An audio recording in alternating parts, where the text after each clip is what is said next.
કાપોદ્રા પોલીસે વિદેશી દારૂનું વેચાણ અને હેરાફેરી કરનાર દંપતીની ધરપકડ કરી લાખોનો મુદ્દામાલ કબજે કર્યો છે। આમ તો ગુજરાતમાં દારૂબંધી છે, પરંતુ ખુલ્લેઆમ દારૂ પીવાના અને દારૂ પકડાવાનો સિલસિલો યથાવત રહ્યો છે।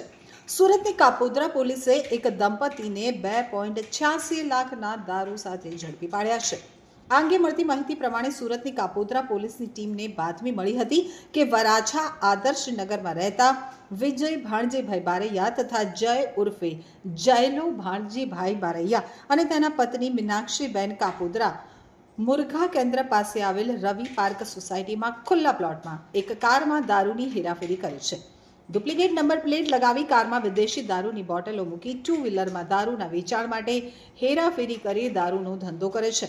તેથી પોલીસે તપાસ કરતા જય ઉર્ફે જયલો ભાણજીભાઈ બારૈયા અને તેના પત્ની મીનાક્ષીબેનને રેડ દરમિયાન પકડી પાડ્યા હતા। પકડાયેલ આરોપીઓની તપાસ કરતા 2 વ્હીલર ગાડી તથા 2 4 વ્હીલર ગાડીમાંથી ભારતીય બનાવટના વિદેશી દારૂની નાની મોટી 1579 બોટલો મળી આવી હતી, જેની કિંમત 2,86,808 રૂપિયા જેટલી થાય છે। આ સાથે જ પોલીસે અન્ય મુદ્દામાલ મળી કુલ 10,91,000થી વધુ રૂપિયાનો મુદ્દામાલ કબજે કરી કાયદેસરની કાર્યવાહી હાથ ધરી છે।